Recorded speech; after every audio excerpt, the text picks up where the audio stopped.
তাহলে আজকে আমাদের টপিক হচ্ছে ইকোলাই। ওকে, ইকোলাই আজকে পড়বো আমরা। এবং ইকোলাই কিন্তু ভাইবার জন্য খুবই ইম্পর্টেন্ট, এটা আমাদেরকে পড়তে হবে। ওকে, সো রিটেন কোশ্চেনগুলো যা যা আসছে আপনারা অবশ্যই দেখে নেবেন নিজের নিজের বোর্ড অনুযায়ী। বাট ইকোলাইটা পড়ার সময় একটু ভাস্টলি মনে রাখতে হবে। এখানে অনেকগুলো কথাবার্তা আছে, অনেকগুলা এক্সাম্পল আছে, অনেকগুলো স্ট্রেন নিয়ে আলোচনা আছে, তো একটু বুঝে শুনে মাথায় রাখবে, ঠিক আছে? আচ্ছা, তাহলে প্রথমে আসি আমরা ইকোলাই। এই ব্যাকটেরিয়াটার কিছু জেনারেল ক্রাইটেরিয়া আছে বা জেনারেল কিছু কথাবার্তা আছে, ঠিক আছে? তাহলে এই যে ইকোলাই বা এস্টেরিশিয়া কোলাই, এই এস্টেরিশিয়া কোলাই কথাটা আসছে কোথেকে? যে বিজ্ঞানী আবিষ্কার করেছিলেন এস্টেরিশিয়ান, তার নামে ইস্টেরিশিয়া আসছে। আর এই কোলাই ওয়ার্ডটা আসছে কোলন থেকে। ওকে, এই কোলাই ওয়ার্ডটা আসছে কোলন থেকে। এবং সর্বপ্রথম এটা সাধারণত ফিকাল মেটার, হ্যাঁ, আমাদের যে ফিকাল মেটার আছে এই ফিকাল মেটারই সর্বপ্রথম এটা আবিষ্কার হয়েছিল, ঠিক আছে?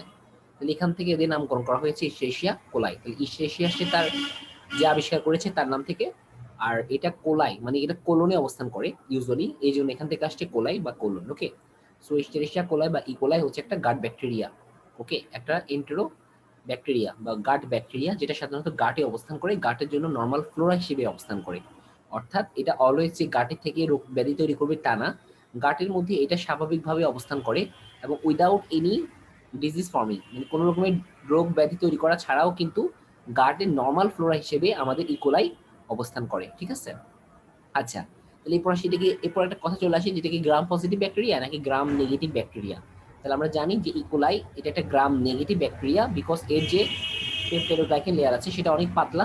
ওকে, এবং এটা সাধারণত গ্রাম স্টেনিং কন্টেন করতে পারে না, এই জন্য এটা হচ্ছে গ্রাম নেগেটিভ ব্যাকটেরিয়া। এবং আমরা যদি মাইক্রোস্কোপে দেখি আমরা সাধারণত এটাকে রেডিশ কালার দেখবো, ঠিক আছে? তাহলে মনে রাখতে হবে ইকোলাই হচ্ছে একটা গ্রাম নেগেটিভ ব্যাকটেরিয়া। আপনি অবশ্যই অবশ্যই একটা যে কাজটা করবেন সেটা হচ্ছে একটা ফ্লো চার্ট বা একটা চার্ট বানাবেন, যে চার্টের মধ্যে আপনি কোনটা গ্রাম পজিটিভ, কোনটা গ্রাম নেগেটিভ, কোনটা স্পোর ফর্মিং, হ্যাঁ, তারপর হচ্ছে কোনগুলোর মধ্যে ইন্ট্রাসেলুলার, কোনটা এক্সট্রা সেলুলার, কিছু কথাবার্তা আছে না, এগুলো একটু কষ্ট করে নোট ডাউন করবেন, ঠিক আছে? কাজটা শিখে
আচ্ছা, ওকে, পরের টপিক চলে যাই।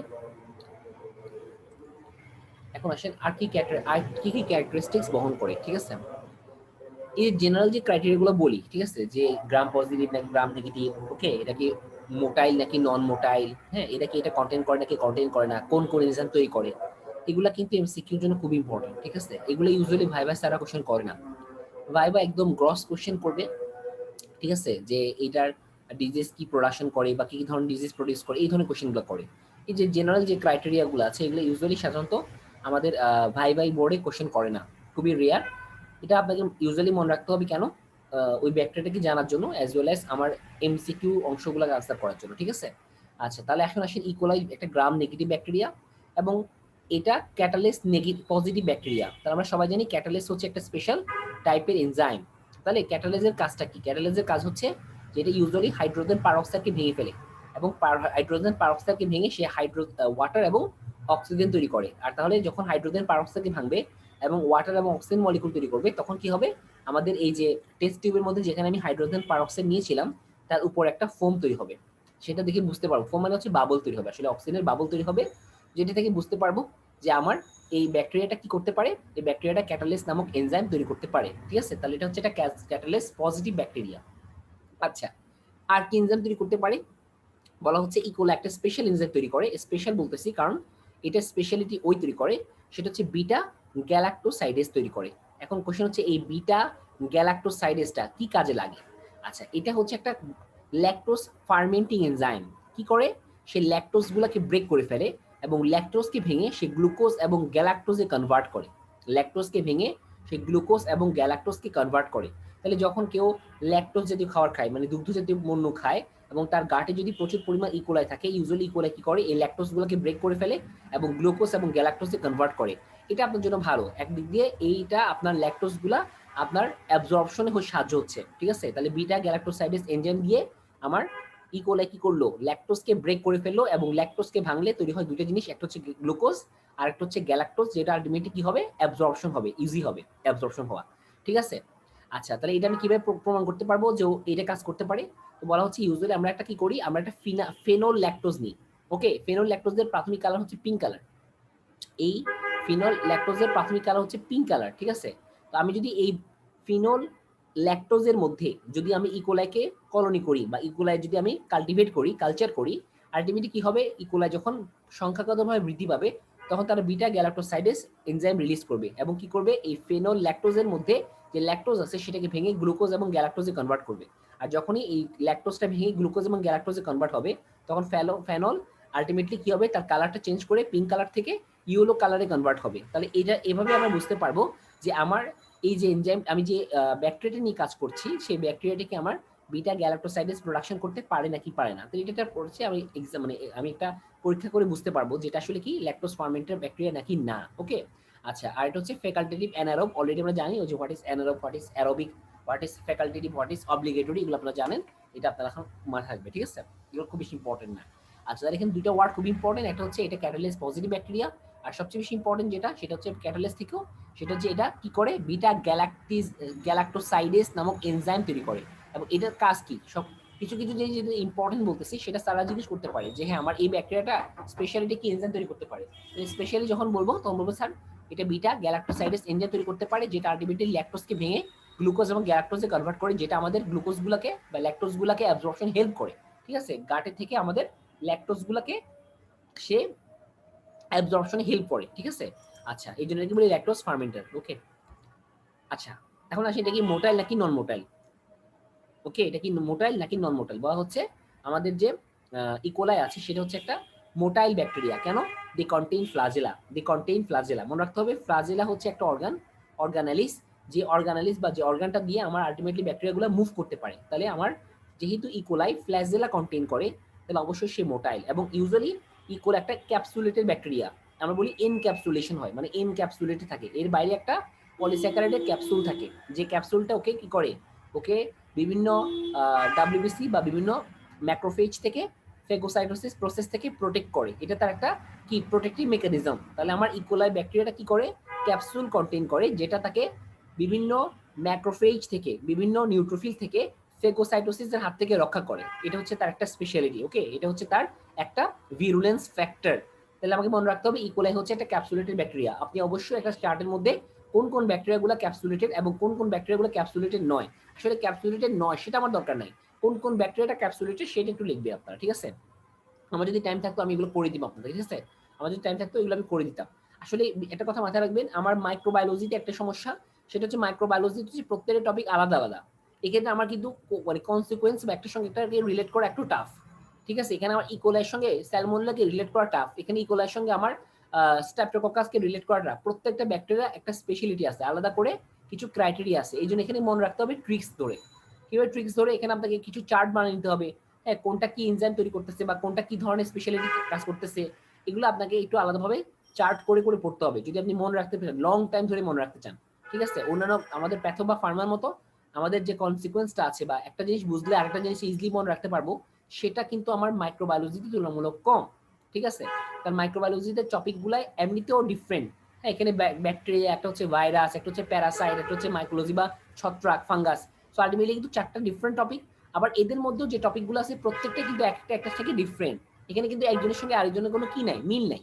কিন্তু এই জন্য পড়ার সময় আপনাকে মিল খুঁজে বের করতে হবে যে আমার, হ্যাঁ, আমি একটা যখন ব্যাকটেরিয়া পড়তেছি আমি কোন সিকোয়েন্স ধরে পড়তেছি। ফার্স্টে ওদের জেনারেল ক্রাইটেরিয়া থাকবে, দেন ওদের স্পেশাল ক্রাইটেরিয়া থাকবে, ওদের ভিরুলেন্স ফ্যাক্টর থাকবে, ঠিক আছে, তারপর ওরা কি ধরনের রোগ তৈরি করে সেটা থাকবে, ওদের রোগে তৈরি করার মেকানিজমটা কি সেটা থাকবে, কিভাবে ডায়াগনোসিস করব, কি ট্রিটমেন্ট দিব। তাহলে এই সিকোয়েন্স ধরে মনে রাখতে হবে।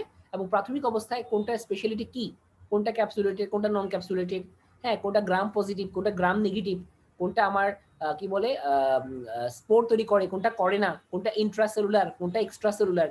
হ্যাঁ, তো এই কিছু জিনিস আমাকে আগে থেকে মনে রাখতে হবে, কারণ স্যাররা কিন্তু কোশ্চেন শুরু করে এগুলো দিয়ে। হ্যাঁ, স্টার্ট করে এগুলো দিয়ে। অথবা গ্রাম, আমার কালচারটা কি, কালচার কেন করে, কোন কালচারে কোন ব্যাকটেরিয়াটা গ্রো করে, কোন কালচারে গ্রো করার সময় কতটুকু, ঠিক আছে, কেন আমার সবাই বেশি লাগতেছে। হ্যাঁ, এই জিনিসগুলা একটু প্রথমে পড়ে নিতে হবে। এটা হচ্ছে আপনার মানে আপনি যদি ভালো করতে চান বা ভালো স্কোর তুলতে চান, সেটা আপনাকে এভাবে ইউটিলাইজ করতে হবে। ঠিক আছে, আচ্ছা, তাহলে এটা হচ্ছে বুঝলাম আমরা, এটা হচ্ছে একটা ফ্লাজেলা কন্টেনিং ব্যাকটেরিয়া অর্থাৎ মোটাল ব্যাকটেরিয়া, এবং এদের এনক্যাপসুলেটেড একটা ব্যাকটেরিয়া বা এনক্যাপসুলেশন আছে। আচ্ছা, ঠিক আছে। আচ্ছা, আর এটা একটা এগার আছে, সেটাকে আমরা বলি ইউসিন মিথাইলিন ব্লু এগার। এই ব্লু এগার একটা স্পেশাল কালার তৈরি করে, সেটা হচ্ছে গ্রিন ব্ল্যাক কালার তৈরি করে, গ্রিন ব্ল্যাক কালার। এটা গ্রিন কালার এবং ব্ল্যাক কালার, গ্রিন এবং ব্ল্যাক কালার তৈরি করে, খুবই সুন্দর একটা কালার হয়। এটা রিয়েল লাইফে যদি দেখতে পারেন খুব ভালো। এটা আপনাদের যদি আপনি আপনাদের যে মাইক্রোবায়োলজি ল্যাব আছে আপনি ওখানে প্রায় পাবেন, এটা প্রায় পাওয়া যায়।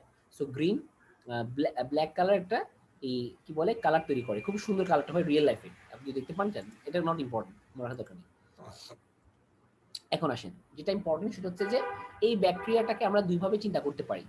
হ্যাঁ, ইকোলাই ব্যাকটেরিয়াটা দুই রকম হতে পারে, একটা হচ্ছে হার্মলেস ব্যাকটেরিয়া, এটা হচ্ছে প্যাথোজেনিক ব্যাকটেরিয়া। আমি আগেই বলেছি প্রাথমিক অবস্থায় আপনার প্রত্যেকটা মানুষের কোলনে বা গাটে প্রচুর পরিমাণ E. coli as a normal Flora হিসেবে অবস্থান করে, এবং প্রাথমিক অবস্থায় সে কোনো রকমের রোগ তৈরি করেই না, সে কোনো রকমের ভিরুলেন্স ফ্যাক্টর শো করে না। অ্যাজ আ রেজাল্ট সে কোনো রকমের ডিজিজ প্রোডাকশন করে না, এটা হার্মলেস ব্যাকটেরিয়া হিসেবে আপনার কাছে প্রেজেন্ট হয়। বাট যখনই আপনার বডিতে কিছু পরিবর্তন আসে, স্পেশালি যদি আপনি একটা ইমিউনো কম্প্রোমাইজ পার্সন হন, অথবা আপনি যদি কোনো ইমিউনো কম্প্রোমাইজিং এজেন্ট বা ড্রাগ ইউজ করেন, লাইক স্টেরয়েড ইউজ করেন, অথবা আপনার যদি কোনো রকমের ইমিউনো কম্প্রোমাইজড ডিজিজ তৈরি হয়, লাইক আপনার কোনো ক্রনিক ডিজিজ, আপনার সিওপিডি, অ্যাজমা, এইচআইভি, হ্যাঁ, তারপর হচ্ছে আপনার ডায়াবেটিস মেলাইটাস, এই ধরনের কোনো ডিজিজ প্রডিউস হয়, তখন দেখা যায় যে এই ধরনের ব্যাকটেরিয়াগুলো যারা আগে হার্মলেস ছিল, যারা আগে নর্মাল ফ্লোরা হিসেবে অবস্থান করতো, তাদের মধ্যে কিছু পরিবর্তন আসে, অথবা তারা ওই স্পেসিফিক পরিবেশে নিজেদেরকে প্রকাশ করতে চায় এবং নিজেরা বিভিন্ন রকমের ভিরুলেন্স ফ্যাক্টরের মাধ্যমে ডিজিজ প্রোডাকশন করতে চায়। তখন আমরা বলি যে হ্যাঁ, তারা তাদের প্যাথোজেনিসিটি শো করতেছে। ওকে, তাহলে আমরা কিছু ব্যাকটেরিয়া পাবো নর্মাল অবস্থায় এরা হার্মলেস, নর্মাল ফ্লোরা, এবং কোনো কোনো কন্ডিশন এসে এরা প্যাথোজেনিসিটি শো করতে পারে। এখন আসেন, এদেরকে আমরা দুইটা ক্লাসিফিকেশন সিস্টেমের আন্ডারে ক্লাসিফাই করতে পারি। ওকে, প্রথমটা ক্লাসিফিকেশন হচ্ছে সেরোটাইপিং অনুযায়ী। কিভাবে করবে? দুইটা ক্লাসিফাই সিস্টেমের মাধ্যমে এদিকে অনেকভাবে ক্লাসিফাই করা যায়, অনেকগুলো ক্লাসিফিকেশন আছে। তো ক্লাসিফিকেশনের দুটো প্রসেসের মধ্যে একটা হচ্ছে সেরোটাইপ প্রসেস। সেরোটাইপ প্রসেসটা কি? যে আমাদের ইকোলাইয়ের অনেকগুলো অ্যান্টিজেন পাওয়া যায়, এই অ্যান্টিজেনগুলো কেমন তার উপর নির্ভর করে আমরা ইকোলাইকে অনেকভাবে ভাগ করতে পারি। কি বললাম যে আমাদের ইকোলাইয়ের যে আমরা একটু আগে বলেছিলাম যে ইকোলাই একটা কি আছে, ক্যাপসুল আছে, আবার এদের ফ্লাজেলা আছে, আবার এদের সেল মেমব্রেনও আছে। আমরা জানি এরা কি বিভিন্ন রকমের কম্পোনেন্ট, আমাদের প্রোটিন বলেন, আমাদের লিপিড বলেন, অথবা কার্বোহাইড্রেট বলেন, এরা সবগুলো কম্পোনেন্ট, ঠিক না? তাহলে আমরা জানি এরা কি করতে পারে, এরা অ্যান্টিজেন হিসেবে কাজ করতে পারে। হ্যাঁ, যদিও কার্বোহাইড্রেটের অ্যান্টিজেনিক ক্যাপাসিটি সবচেয়ে কম, হ্যাঁ, প্রোটিনের অ্যান্টিজেনিক ক্যাপাসিটি সবচেয়ে বেশি, ঠিক না? তাহলে আলটিমেটলি কি হয় যে এটা কিন্তু অ্যান্টিজেন হিসেবে কাজ করতে পারে। তাহলে এক একটা অ্যান্টিজেনের উপর নির্ভর করে এদের কি হয়, বিভিন্ন রকমের এদেরকে নামকরণ করা হয়। ঠিক আছে, তাহলে আমার অ্যান্টিজেন কি আছে তার উপর নির্ভর করে আমি এদেরকে ক্লাসিফাই করতে পারি, মানে সেরোটাইপিং করতে পারি। ঠিক আছে, আমরা বলি সেরোটাইপ। ওকে, আচ্ছা, এটা হচ্ছে একটা প্রসিডিউর। আরেকটা প্রসিডিউর কি পড়ে আসতেছি আমরা, আগে একটু সেরোটাইপ নিয়ে কথা বলি। তাহলে আমি বললাম যে অ্যান্টিজেনের উপর নির্ভর করে আমরা এদেরকে ক্লাসিফাই করতে পারি। তাহলে এখানে কি কি অ্যান্টিজেন আছে ইউজুয়ালি? তাহলে এটা হচ্ছে একটা ইকোলাই। আচ্ছা, বলা হচ্ছে যে ইকোলাইয়ের অনেক রকমের অ্যান্টিজেন আপনি থিঙ্ক করতে পারবেন। ইকোলাইয়ের অনেক রকমের অ্যান্টিজেন আপনি থিঙ্ক করতে পারবেন বা বের করতে পারবেন। ঠিক আছে, আচ্ছা, তো এটার মধ্যে প্রথমটা হচ্ছে ওর যে সেল মেমব্রেন আছে, সেল মেমব্রেনের মধ্যে যে অ্যান্টিজেনগুলো আছে সেই অ্যান্টিজেনগুলোকে বলি সোমাটিক বা ও অ্যান্টিজেন। এর যে ক্যাপসুলে আছে, ক্যাপসুলের যে অ্যান্টিজেন তাকে আমরা বলি ক্যাপসুলার বা কে অ্যান্টিজেন। এদের যে ফিমব্রি আছে, এটা কিন্তু ফ্লাজেলা, এটা হচ্ছে ফিমব্রি। ফ্লাজেলা ফিমব্রি কিন্তু সেম জিনিস না। ফ্লাজেলা হচ্ছে মুভমেন্ট করতে সাহায্য করে, ফিমব্রি হচ্ছে অ্যাটাচমেন্টে সাহায্য করে। তাহলে এর যে ফিমব্রিল অ্যান্টিজেন আছে, ফিমব্রিও তো কোনো না কোনো কম্পোনেন্ট তৈরি হয়, প্রোটিন দিয়ে তৈরি, অথবা কার্বোহাইড্রেট দিয়ে তৈরি, অথবা লিপিড জাতীয় পদার্থ দিয়ে তৈরি, অথবা কম্বিনেশন দিয়ে তৈরি, যেটাই হোক না কেন, অর্থাৎ এদের কোনো কম্পোনেন্ট আছে। তাহলে এর যে অ্যান্টিজেন, ফিমব্রির যে অ্যান্টিজেন, তাকে আমরা বলি ফিমব্রাল অথবা এফ অ্যান্টিজেন। আর এখানে হচ্ছে ফ্লাজেলার যে অ্যান্টিজেন, তাকে আমরা বলি ফ্লাজেলার বা এইচ অ্যান্টিজেন। তার অর্থ হচ্ছে আমরা টোটাল 4 রকমের অ্যান্টিজেন খুঁজে পেতে পারি। আমরা একটা ইকোলের গায়ে 4 রকমের অ্যান্টিজেন খুঁজে পেতে পারি। একটা হচ্ছে সোমাটিক বা ও অ্যান্টিজেন, ক্যাপসুলার বা কে অ্যান্টিজেন, ফিমব্রিয়াল বা এফ অ্যান্টিজেন, ফ্লাজিডিয়াল অথবা এইচ অ্যান্টিজেন। তার অর্থ 4 রকমের অ্যান্টিজেন পাওয়া যায়। একটা হচ্ছে ও, তারপর হচ্ছে কে, তারপর হচ্ছে এফ, তারপর হচ্ছে এইচ। এই 4 রকমের অ্যান্টিজেন আমরা কি পেতে পারি। এখন বিষয়টা হচ্ছে 4 রকমের অ্যান্টিজেন পেতে পারি, কিন্তু এদেরও আবার কি ক্লাসিফিকেশন আছে। কারণ প্রত্যেকটা ইকোলাইয়ের সোমাটিক বা ও অ্যান্টিজেন সেম না। এক একটা ইকোলাইয়ের সোমাটিক অ্যান্টিজেন এক এক রকম হতে পারে, আবার এক একটা ইকোলাইয়ের ফ্লাজলিয়াল অ্যান্টিজেন এক এক রকম হতে পারে। তাহলে এখানে এদের উপর নির্ভর করে আমরা এদেরকে সেরোটাইপিং বা স্ট্রেনিং করি। হ্যাঁ, মানে বিভিন্ন স্ট্রেইনের ব্যাকটেরিয়া বলি বা বিভিন্ন সেরোটাইপের ব্যাকটেরিয়া বলি। ঠিক আছে, যেমন যে ব্যাকটেরিয়াগুলো আছে, মানে আমি যদি এই যে ক্যাপসুলার কিছু অ্যান্টিজেন খুঁজি, অনেকগুলো অ্যান্টিজেন আছে, K1 K2 করে অনেকগুলো অ্যান্টিজেন আছে।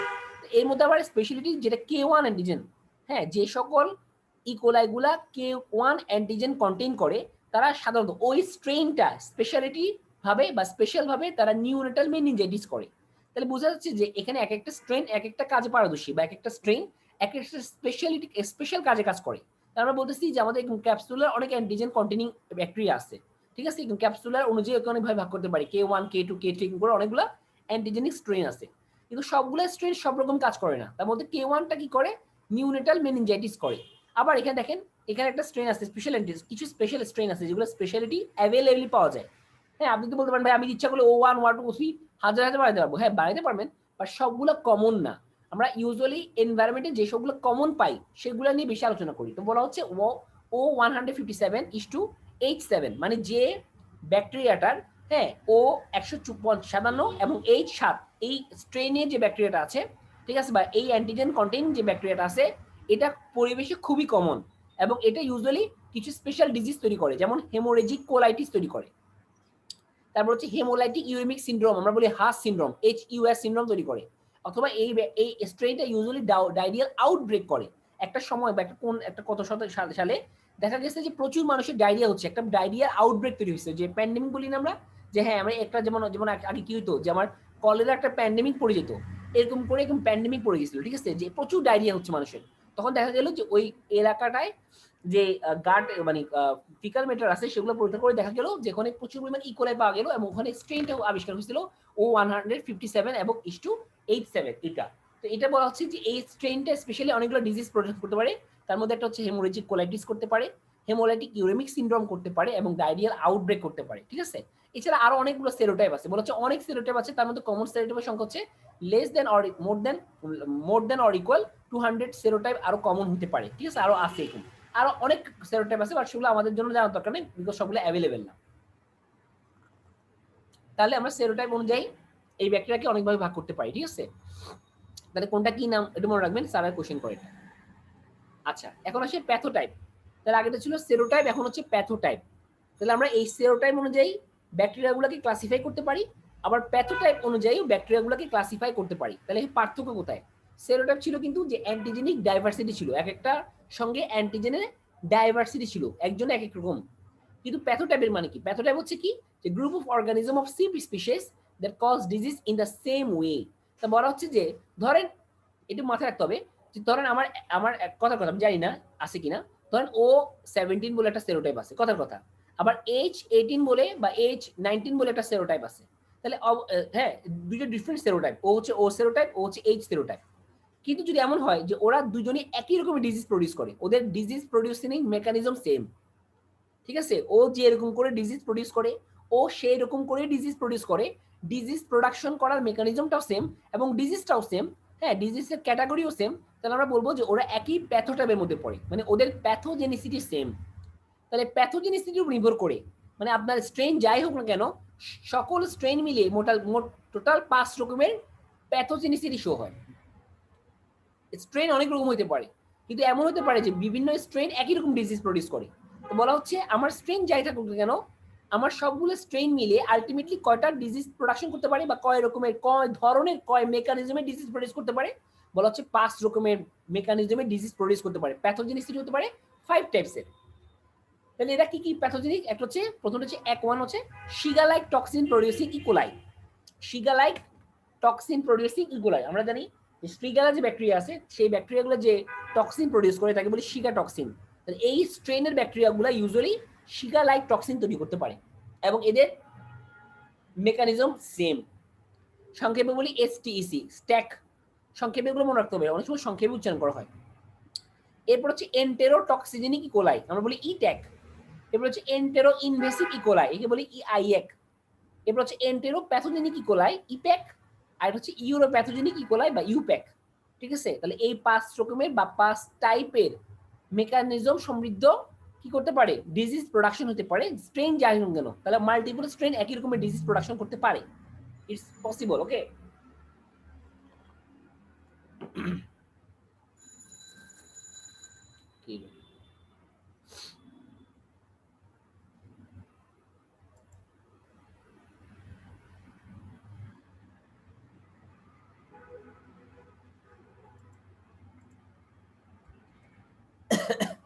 তো আসেন প্রথমটা হচ্ছে অ্যাস্টেক।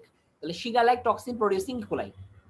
ঠিক আছে, তাহলে কি করে একটু দেখি। বলছে makes a toxin similar to one call Shiga toxin which is produced by Shigella. তাহলে শিগেলা যে ব্যাকটেরিয়া আছে সে যে টক্সিন তৈরি করে তার স্পেশাল টক্সিন শিগা টক্সিন, এই ব্যাকটেরিয়াগুলো ওই রকমের টক্সিন প্রডিউস করে ওদের কাছাকাছি। আচ্ছা, এদের স্পেশালি কি কাজ করে এরা? এরা করে আমাদের যে ইমিউনে হোস্ট সেল আছে, যে হোস্ট সেল আছে এই হোস্ট সেলের ইন্টেস্টিনাল সেলের সঙ্গে বাইন্ড করে এবং বাইন্ড করে কি করে, বাইন্ড করে যে কাজটা করে সেখানে ইনফ্ল্যামেশন ঘটায়। ইনফ্ল্যামেশন ঘটলে কি হয় দেখেন, যখন ইনফ্ল্যামেশন ঘটে তখন দেখা যায় আমাদের যে গাটের সেলগুলো আছে, ইউজুয়ালি আমরা জানি গাটের সেলগুলো মাইক্রোভিলাই কন্টেন করে। কেন কন্টেন করে? সারফেস এরিয়া ইনক্রিজ করার জন্য। কিন্তু যখন এই ব্যাকটেরিয়াগুলা ওই স্পেসিফিক লোকেশনে বাইন্ড করে এবং বাইন্ড করে ইনফ্ল্যামেশন করে, বিভিন্ন সাইটোকাইন রিলিজ করে ইনফ্ল্যামেশন করে, তখন দেখা যায় ওইখানকার যে মাইক্রোভিলাইগুলো আছে তারা ডিস্ট্রয় হয়ে যায় এবং আলটিমেটলি কি হয়, আলটিমেটলি ওই জায়গায় সারফেস এরিয়া রিডিউসড হয়। তাহলে এক নম্বর হচ্ছে ডিস্ট্রয় হচ্ছে, দুই নম্বর হচ্ছে সারফেস এরিয়া রিডিউস হচ্ছে। তাহলে যেহেতু ডিস্ট্রয় হচ্ছে, টিস্যু ডিস্ট্রয় হচ্ছে, তাহলে কিছু পরিমাণ ব্লাড এখান থেকে রিলিজ হয়। আর দুই নম্বর, যেহেতু এখানে সারফেস এরিয়া কমে যাচ্ছে, তাহলে ফুড পার্টিকেলস গুলো যখন আসবে তখন কিন্তু তারা আগের মতো আর অ্যাবজর্ব হইতে পারবে না। আর ফুড পার্টিকেলস যদি অ্যাবজর্ব হইতে না পারে তখন কিন্তু আলটিমেটলি ফুড পার্টিকেলস গুলো কি হয়, আমার গাট দিয়ে ফিকাল ম্যাটার হিসেবে বের হয়ে যায়। এবং আমরা জানি যে অধিকাংশ ফুড ম্যাটেরিয়াল কি অসমোটিক সাবস্টেন্স, এটা কিন্তু ওয়াটারকে অ্যাট্রাক্ট করে। তাহলে যখনই ফুড ম্যাটেরিয়ালস গুলো বের হতে চায় অসমোটিক সাবস্টেন্স হিসেবে, তখন তারা কিন্তু প্রচুর পরিমাণ ওয়াটারকে নিয়ে বের হয় এবং দেখা যায় ওই ব্লাড গুলো ওয়াটারের মধ্যে কি থাকে, মিশ্রিত থাকে। তখন আমরা বলি যে এখানে কি হয়, ব্লাডি ডায়রিয়া প্রডিউস হয়েছে। তাহলে ব্লাডি ডায়রিয়া কেন হচ্ছে? এক নম্বর হচ্ছে যে এখানকার যে মাইক্রোভিলাইগুলো আছে, মাইক্রোভিলাইগুলো ডিস্ট্রয় হয়ে সারফেস এরিয়া রিডিউস হচ্ছে এবং এই জন্য অ্যাবজর্পশন ক্যাপাবিলিটি লস হচ্ছে। এই জন্য ফুড পার্টিকেলস গুলো আর ব্রেক হচ্ছে না, এদের অসমোটিক্যাল অ্যাক্টিভ যে ক্যারেক্টারিস্টিক্স সেই ক্যারেক্টারিস্টিক্স রয়ে যাচ্ছে। তখন তারা বের হওয়ার সময় প্রচুর পরিমাণ ওয়াটারকে নিয়ে যাচ্ছে। আর ইনফ্লামেশনের সময় যে ওয়াটার যে সাবস্টেন্স বা ব্রেকডাউন হয়েছিল, যে টিস্যু ব্রেক হয়েছিল, সেখান থেকে কিছু পরিমাণ ব্লাড রিলিজ হয় এবং ওই ব্লাডগুলো আলটিমেটলি ডায়রিয়ার সঙ্গে মিশে ব্লাডি ডায়রিয়া ফর্মেশন করে। এই জন্য আমাদের অ্যাস্টেকের ক্ষেত্রে আমরা কি পাই, আমরা ব্লাডি ডায়রিয়া পাই। ওকে, আচ্ছা, এই অ্যাস্টেকের একটা স্পেশাল নাম হচ্ছে এন্টেরো হ্যামোরেজিক ইকোলাই। তাহলে দেখছেন হেমোরেজিক মানে এরা এরা ব্লাডি ডায়রিয়া ফর্মেশন করে। তাহলে কিন্তু মনে রাখতে হবে কোনটা ব্লাডি ডায়রিয়া ফর্মেশন করে, কোনটা ওয়াটারি ডায়রিয়া ফর্মেশন করে, এখানেই সমস্যা। এবং এখানে কিন্তু সারা কোয়েশ্চেন করে যে এখানে আমার 5 রকমের আছে, কোনটা কি করে একটু বলো আমাকে। হ্যাঁ, কোনটা আমার ব্লাডি ডায়রিয়া করে, কোনটা আমার নর্মাল ডায়রিয়া করে, কোনটার ক্ষেত্রে আমি কি ধরনের ট্রিটমেন্ট দিব, কারণ এক একটার ক্ষেত্রে এক এক রকম ট্রিটমেন্ট দিতে হবে। তার সবগুলো ক্ষেত্রে ট্রিটমেন্ট আমার সেম হবে না।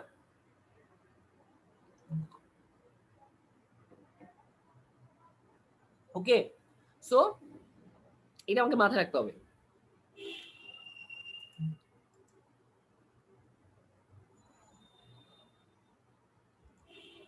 আচ্ছা, এরপর হচ্ছে Shiga like toxin producing E coli. Shiga like toxin producing ইকোলাইয়ের ক্ষেত্রে আর কোনো কিছু করে কিনা?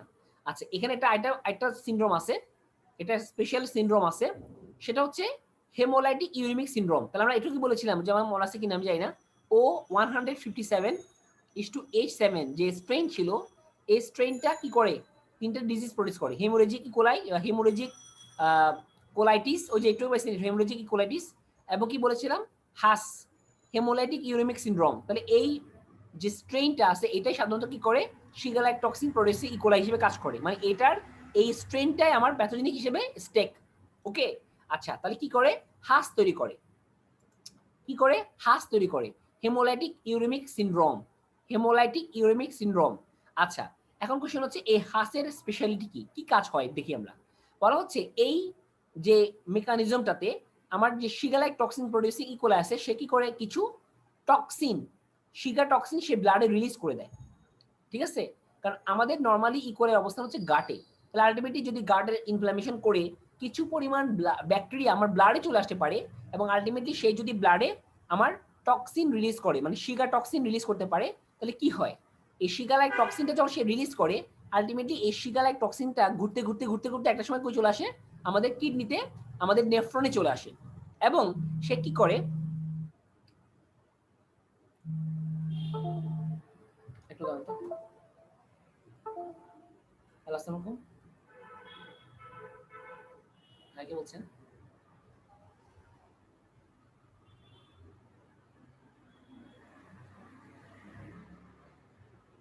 আচ্ছা ভাইয়া, ভাইয়া তো ক্লাস নিচ্ছি, আপনি আমাকে একটু 1 ঘন্টা পর ফোন ঠিক আছে?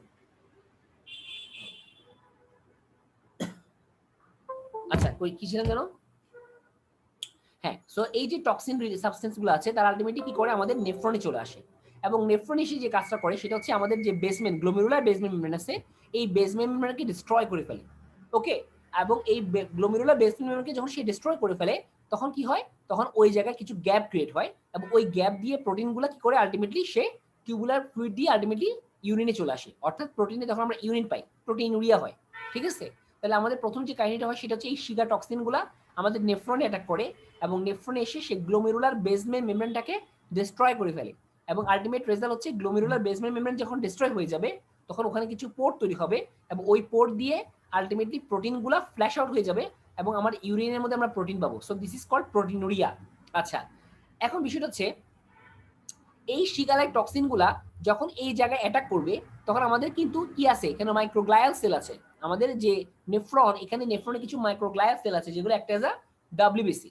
এই মাইক্রোগ্লায়াল সেলগুলো কি করে তখন প্রচুর পরিমাণ সাইটোকাইন রিলিজ করা শুরু করে, কেমোকাইন রিলিজ করা শুরু করে।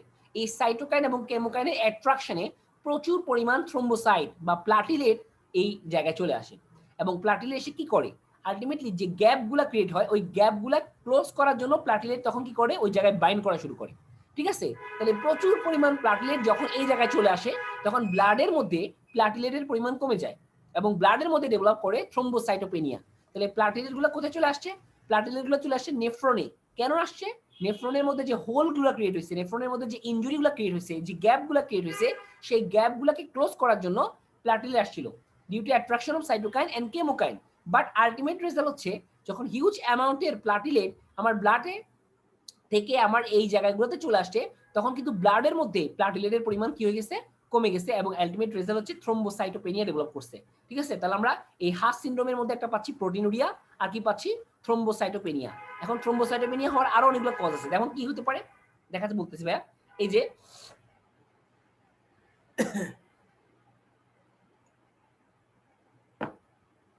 এই শিগা টক্সিনের আরেকটা স্পেশালিটি হচ্ছে এগুলো প্লাটিলেটকে অ্যাডহারেন্ট করে ফেলে। মানে আমরা নর্মালি কি জানি প্লাটিলেটগুলো ইউজুয়ালি তখনই বাইন্ড করে যখন ব্লাড ভেসেলে কোনো ইনজুরি ক্রিয়েট হয় বা ব্লাড ভেসেলে কোনো গ্যাপ ক্রিয়েট হয়, ওই গ্যাপগুলোকে ক্লোজ করার জন্য প্লাটিলেট কি করে অ্যাক্টিভেশন হয়, অ্যাডহেশন হয়, ঠিক না।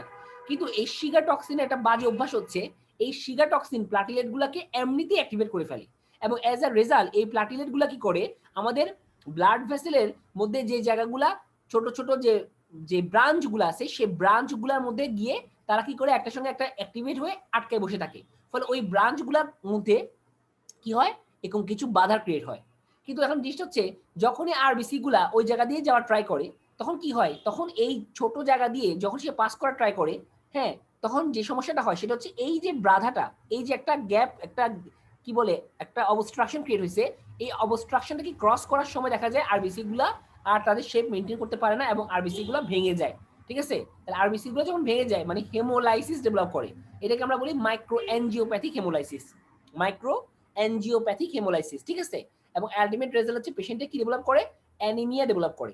ঠিক আছে, তাহলে আলটিমেটলি কি ডেভেলপ করতেছে, আমরা কি পাচ্ছি, আমরা পাচ্ছি পেশেন্টের এক নাম্বার হচ্ছে পেশেন্টের গ্লোমেরুলার যে বেসমেন্ট মেমব্রেন সেটা ডিস্ট্রয় হচ্ছে, এবং অ্যাজ আ রেজাল্ট পেশেন্টের কি হচ্ছে, ওই জায়গা দিয়ে প্রচুর পরিমাণ প্রোটিন লস হচ্ছে, মানে প্রোটিনুরিয়া ডেভেলপ করতেছে, এবং ওইখানকার জায়গাগুলোকে ব্লক করার জন্য আলটিমেটলি প্লাটিলেট চলে আসতেছে, এবং প্রচুর পরিমাণ প্লাটিলেট আসার কারণে যে কাহিনীটা হচ্ছে সেখানে হচ্ছে ব্লাডের মধ্যে প্লাটিলেটের পরিমাণ কমে যাচ্ছে এবং থ্রোম্বোসাইটোপেনিয়া ডেভেলপ করতেছে। ওকে, আর যেটা হচ্ছে সেটা হচ্ছে আর ছোট ছোট যে ব্লাড ভেসেলগুলো আছে সেই ব্লাড ভেসেলগুলো আলটিমেটলি ব্লক হয়ে যাচ্ছে বাই কি প্লাটিলেটের মাধ্যমে, এবং ওই জায়গাগুলোকে আরবিসি যখন ক্রস করতে চাচ্ছে তখন আরবিসি গুলো ওই অবস্ট্রাকশনের জন্য বাধাপ্রাপ্ত হয় এবং প্রপারলি ক্রস করতে পারে না, ফলে তাদের মধ্যে ব্রেকডাউন ক্রিয়েট হয় এবং হেমোলাইসিস, যাকে আমরা মাইক্রো অ্যানজিওপ্যাথিক হেমোলাইসিস বলি, অর্থাৎ পেশেন্টের অ্যানিমিয়া ডেভেলপ করে। ওকে, অনেক সময় দেখা যায় যে আমাদের ব্লাড কি বলে কিডনির যে ব্লাড ভেসেল আছে, ওই কিডনির ব্লাড ভেসেলের মধ্যে এরকম ছোট ছোট যে ব্লাড ভেসেলগুলো সেগুলো সব ব্লক হয়ে যায়, এবং ব্লক হওয়ার কারণে কিডনি প্রপারলি ব্লাড সার্কুলেশন পায় না, ফলে কিডনির মধ্যে ইস্কেমিয়া ডেভেলপ করে। ওকে, এবং আলটিমেট রেজাল্ট হচ্ছে কিডনির মধ্যে যখন ইস্কেমিয়া ডেভেলপ করে তখন কিডনি কিন্তু আর প্রপারলি ব্লাডগুলোকে ফিল্টার করতে পারে না, এবং আমরা জানি ব্লাডকে যখন প্রপারলি ফিল্টার করা যায় না তখন ব্লাডের মধ্যে যে নাইট্রোজেন কন্টেনিং ওয়েস্ট প্রোডাক্টগুলো আছে সেগুলো আস্তে আস্তে করে বিল্ড আপ করা শুরু করে। এরকম একটা নাইট্রোজেন কন্টেনিং ওয়েস্ট প্রোডাক্ট হচ্ছে ইউরিয়া। আলটিমেটলি কি হয়, পেশেন্টের ব্লাডে প্রচুর পরিমাণ ইউরিয়া কন্টেন হয় বা ইউরিয়া অ্যাকুমুলেট করে, এবং সেখান থেকে পেশেন্টে ডেভেলপ করে ইউরিমিয়া। তাহলে পেশেন্টের কি হয়, আলটিমেটলি কিডনি ফেলিওর ডেভেলপ করে, ইউরিমিয়া ডেভেলপ করে। তাহলে এই যে haemolytic anaemia, thrombocytopenia, kidney failure as well as uraemia, সবগুলা কন্ডিশনকে একসঙ্গে বলি হেমোলাইটিক ইউরিমিক সিনড্রোম বা হাস।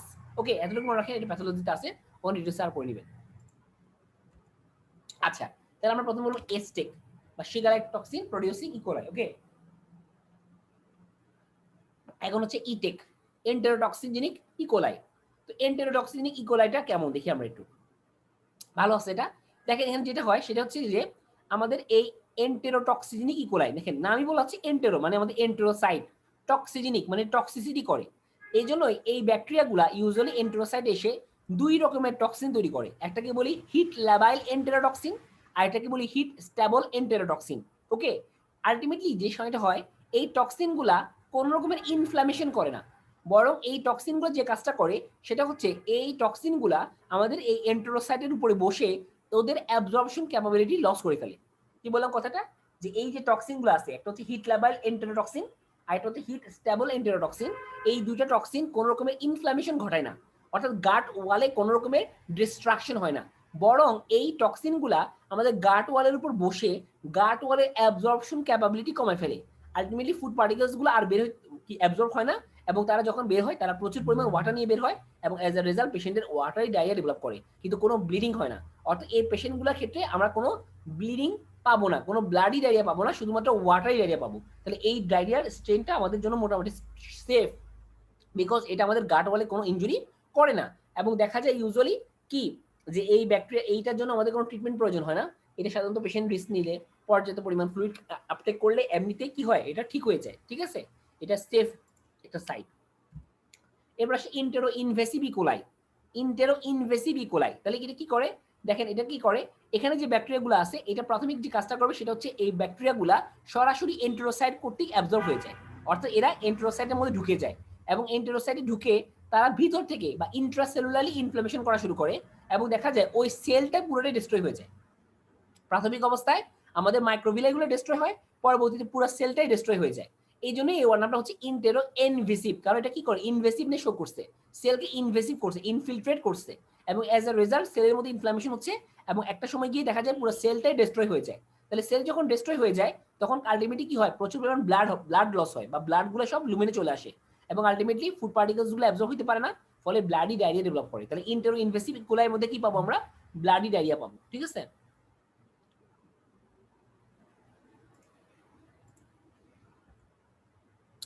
এরপর হচ্ছে এন্টেরোপ্যাথোজেনিক ইকোলাই, ইপেক। ঠিক আছে, এটাও সেম কাজ করে। এটা হচ্ছে আমার মোটামুটি যে কাজটা করে সেটা হচ্ছে আমার ওই এখানে মোটামুটি প্রত্যেকটারই মেকানিজম সেম বা প্রত্যেকটার কাহিনী সেম। ঠিক আছে, এখানে কি করে আলটিমেটলি ইন্ট্রাসেলুলারলি প্রবেশ করে, সেল ডিস্ট্রয় করে না, শুধুমাত্র মাইক্রোভিলাইগুলোকে ফ্ল্যাট করে ফেলে। ওকে, তাহলে এক্ষেত্রে আলটিমেটলি আসলে কি কোনো ব্লিডিং হয় না, এক্ষেত্রে আসলে আলটিমেটলি কোনো ব্লিডিং হবে না, শুধুমাত্র ফুডের অ্যাবজর্পশন ক্যাপাবিলিটি লস হবে, এবং কি হবে ডায়রিয়া ডেভেলপ করবে, normal diarrhoea, watery diarrhoea, not bleeding diarrhoea. তাহলে এখানে মনে রাখতে হবে এটা কি হয়, এটা ইন্ট্রাসেলুলারলি যে স্কেলেটনগুলো আছে সাইটোস্কেলেটনগুলো, এই সাইটোস্কেলেটনটাকে ডিস্ট্রয় করে ফেলে। তো যখন সাইটোস্কেলেটনটা ডিস্ট্রয় হয়ে যায় তখন আমাদের নর্মালি সাইটোস্কেলেটন কি করে, এই যে কার্ভ শেপ যে বিষয়টা, আমাদের মাইক্রোভিলের যে কার্ভনেসটা আছে, এই কার্ভনেসটা কেন আছে, এটা নিশ্চয়ই কোনো কেউ না কেউ ধরে রাখছে না। তো যখন এই সাইটোস্কেলেটনগুলো ডিস্ট্রয় হয়ে যায় তখন আর কার্ভনেসটা ধরে রাখতে পারে না, তখন এটা ফ্ল্যাট আউট হয়ে যায়। তো এক্ষেত্রে কিন্তু কোনো ইনফ্লামেশন হচ্ছে না, দেখেন এখানে কোনো এমন হচ্ছে না যে এগুলো ডিস্ট্রয় হয়ে গেছে, না ডিস্ট্রয় হয় নাই, শুধুমাত্র এই সাইটোস্কেলেটনটা না থাকার কারণে এই কার্ভিং প্যাটার্নটা লস হয়ে এটা ফ্ল্যাশ আউট হয়ে গেছে, ফ্ল্যাট হয়ে গেছে, flat. As a result food particles গুলো অ্যাবজর্ব হতে পারতেছে না এবং কি হচ্ছে ডায়রিয়া ডেভেলপ করতেছে, এটা হচ্ছে ওয়াটার ডায়রিয়া। এটা হচ্ছে এন্টেরোপ্যাথোজেনিক ইকোলাই বা ইপ্যাক। ওকে, আচ্ছা, আর লাস্টে হচ্ছে কি ইউরোপ্যাথোজেনিক ইকোলাই, নাম থেকে বুঝতেছেন ইউরোপ্যাথোজেনিক, অর্থাৎ এটা সাধারণত কি করে, সিস্টাইটিস করে অথবা কি করে পলিনেফ্রাইটিস না বলে আমরা পাইলোনেফ্রাইটিস বলতে পারি, মানে কিডনিকে ইনফ্লেম করে। ঠিক আছে, তাহলে সাধারণত এটা গাটে অবস্থান করে। কিন্তু যদি অনেক সময় দেখা যায় গাট এবং মহিলাদের যেহেতু গাটের বা আমাদের অ্যানাল ফিশারটা, মহিলাদের অ্যানাল ফিশার এবং ভেজাল বা ইউরেথ্রিল অরিফিসটা অনেক কাছাকাছি অবস্থান করে। তো যদি কেউ অনেক আনহাইজেনিক স্টেইন লাইফ লিড করে, তো দেখা যায় যে গাটের থেকে ওই ব্যাকটেরিয়াগুলো আলটিমেটলি আমাদের এই ইউরেথ্রাল ওপেনিং দিয়ে প্রবেশ করে কই চলে যায়, আমাদের ব্লাডারে চলে যায় এবং ব্লাডারে গিয়ে মহিলাদের কি করে, সিস্টাইটিস ডেভেলপ করে। ঠিক আছে, তো বলা হচ্ছে সিস্টাইটিস ডেভেলপ করলে তাহলে কি, এই জন্য এটাকে আমরা বলি ইউরোপ্যাথোজেনিক, মানে এটা সাধারণত কি করে আমাদের ইউরেটারের যে পাথওয়ে সেই পাথওয়েকে ইনফিল্ট্রেট করে। ঠিক আছে, তো বলা হচ্ছে 90% কমিউনিটি অ্যাকোয়ার্ড ইউটিআই সাধারণত এই স্ট্রেন দ্বারা হয়, আর 50% হসপিটাল অ্যাকোয়ার্ড ইউটিআই এই স্ট্রেন দ্বারা হয়। ঠিক আছে, আচ্ছা, আর এটা করতে পারে সেটা হচ্ছে আলফা এবং বেটা হেমোলাইসিস করে এবং ইউরিনের ট্র্যাক্টের মধ্যে সেলগুলোকে লাইসিস করে ফেলে। ওকে, এই জন্য অনেক সময় দেখা যায় পেশেন্টের পলিনেফ্রাইটিস বা পলিনেফ্রাইটিস ডেভেলপ করে। ঠিক আছে, এটা জাস্ট মনে রাখেন এতখানি। আচ্ছা, এখানে মোটামুটি সবগুলো সিমটম একসঙ্গে দেওয়া আছে। তাহলে এসটেকের মধ্যে আমরা কি পাচ্ছি, এখানে আমরা ডায়রিয়া পাচ্ছি। কেমন ডায়রিয়া, ব্লাডি ডায়রিয়া। আচ্ছা, আর ব্লাডি ডায়রিয়া হলে কি হবে, তখন অ্যাবডোমিনাল ক্র্যাম্পিং এবং ভমিটিং হবে। আর হেমোলাইটিক ইউরেমিক সিনড্রোম হলে কি হবে, পেশেন্টের প্রোটিনুরিয়া হবে, তারপর হচ্ছে পেশেন্টের বডি সোয়েলিং হবে, কিডনি যেহেতু কাজ করতে পারবে না, তখন কিডনি না কাজ করলে কি হবে, বডির মধ্যে ওয়াটার অ্যাকুমুলেট করবে, বডি সোয়েল করবে। আর ইউরিমিয়া অ্যাকুমুলেট করলে কি হবে, ইউরিমিয়ার কারণে কি হবে, আমরা কি জানি ইউরিমিক এনকেফালোপ্যাথি ডেভেলপ করবে, পেশেন্টের কনফিউশন হবে, নোজিয়া ভমিটিং হবে। ঠিক আছে, আর যদি হেমোলাইসিস ডেভেলপ করে সেক্ষেত্রে অ্যানিমিয়া হবে, সে আমরা কি পাবো, পেল কনজাংটিভা পাবো, হেমোলাইসিসের জন্য জন্ডিস পেতে পারি, আর এই দিদিয়া ডায়রিয়া তো পাবোই আমরা। ঠিক আছে, আচ্ছা, আর ইটেকের জন্য কি হবে, just normal diarrhoea, abdominal cramps, diarrhoea মানে অ্যাবডোমিনাল ক্র্যাম্পস এবং ভমিটিং। ঠিক আছে, কিন্তু এখানে কোনো ব্লাডি ডায়রিয়া হবে না, ওয়াটার ডায়রিয়া হবে। ঠিক আছে, ফিভারটা আনকমন, ব্লোটিং কমন। ওকে, আর ইআই একে হচ্ছে কি হচ্ছে, এখানে আমাদের ব্লাডি ডায়রিয়া ডেভেলপ করবে। ই প্যাকের ক্ষেত্রে ডায়রিয়া হবে কিন্তু কোনো ব্লাডি ডায়রিয়া হবে না। এবং ইউজুয়ালি দেখা যায় এখানে যেহেতু কি আমাদের গাটের যে এন্টেরোসাইটগুলো সেগুলো ফ্ল্যাট আউট হয়ে যায়, অর্থাৎ এদের অ্যাবজর্পশন ক্যাপাবিলিটি খুবই কমে যায়। আলটিমেটলি পেশেন্টে কি হয়, ওয়াটার ডেফিসিয়েন্সি ডেভেলপ করে এবং ডিহাইড্রেশন ডেভেলপ করে। তো বলা হচ্ছে ইউজুয়ালি এই ইপ্যাক বা এন্টেরোপ্যাথোজেনিক যে স্ট্রেনটা আছে, এটা সাধারণত 2 বছরের কম বাচ্চাদেরকে অ্যাটাক করে ইউজুয়ালি। ঠিক আছে, এবং অ্যাজ আ রেজাল্ট ওই বাচ্চাগুলোর যেহেতু অ্যাবজর্পশন ক্যাপাবিলিটি লস হয়ে যাচ্ছে, ওই বাচ্চাগুলোর নিউট্রিশনাল স্ট্যাটাসটা শান্টেড হবে এবং পেশেন্টটা কি বড় হওয়া থেকে তার মানে বাধাপ্রাপ্ত হবে, মাল্টি নিউট্রিশন মানে ম্যাল নিউট্রিশন ডেভেলপ করবে এবং পেশেন্টের গ্রোথটা শান্ট হয়ে যাবে। আর ইউপিকে কি পাবো আমরা, ইউটিআই যে সিমটমগুলো, ডাইসুরিয়া, বারবার তার প্রস্রাব হবে, ফ্রিকোয়েন্সি ডেভেলপ করবে, প্রস্রাব করতে গেলে যারা পড়া হবে, ডাইসুরিয়া হবে। ঠিক আছে, তারপর হচ্ছে যদি পাইলোনেফ্রাইটিস ডেভেলপ করে তাহলে ফ্ল্যাঙ্ক ডেভেলপ করবে। কেন ফ্ল্যাঙ্কে, কারণ আমরা জানি আমাদের কিডনিটা ফ্ল্যাঙ্কে অবস্থান করে, তাহলে ওখানে ইনফ্লামেশন হলে ওই জায়গায় ব্যথা হবে। ঠিক আছে, আমরা বলি রেনাল অ্যাঙ্গেল টেন্ডারনেস পাবো আমরা।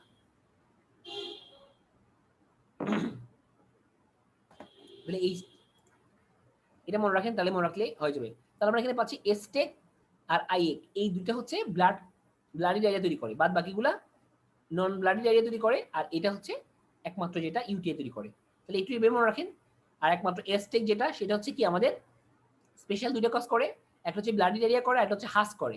Haemolytic uraemic syndrome, haemolytic uraemic syndrome তিনটা জিনিস তৈরি, একটা হচ্ছে হেমোলাইটিক অ্যানিমিয়া, একটা হচ্ছে কি kidney failure as well as uraemia, সেখান থেকে ইউরিমিক এনকেফালোপ্যাথি, আর লাস্টে যেটা ছিল সেটা হচ্ছে থ্রম্বোসাইটোপেনিয়া।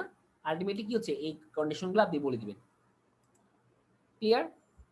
আচ্ছা, ডায়াগনোসিস কিভাবে করতে পারি আমরা, ডায়াগনোসিস আমরা ফার্স্টে স্যাম্পল নিব। তাহলে স্যাম্পল আমরা নিতে পারি স্টুল থেকে, আমরা নিতে পারি ইউরিন থেকে, কারণ আমরা জানি না কোন স্টেইন। তাহলে স্যাম্পল নিয়ে ওই স্যাম্পলটাকে আমরা কালচার করতে পারি, ওই স্যাম্পলটাকে আমরা স্টেইনিং করতে পারি। ঠিক আছে, সেভাবে আমরা ডায়াগনোসিস করব। আর হাঁসের জন্য কি ডায়াগনোসিস করতে হবে, আমাকে কি বলে প্লাজমা নিতে হবে, প্লাজমা নিয়ে ওটার মধ্যে শিগা টক্সিন আছে কিনা সেটাকে ডায়াগনোসিস করতে হবে। যদি শিগা টক্সিন পেয়ে যান তাহলে বুঝবেন যে সেটা হাঁসের ইন্ডিকেশন। ঠিক আছে, ট্রিটমেন্ট কি দিব আমরা, ট্রিটমেন্টটা খুব ইম্পর্টেন্ট। যদি ইউটিআই থাকে তাহলে আমরা অ্যান্টিবায়োটিক দিব।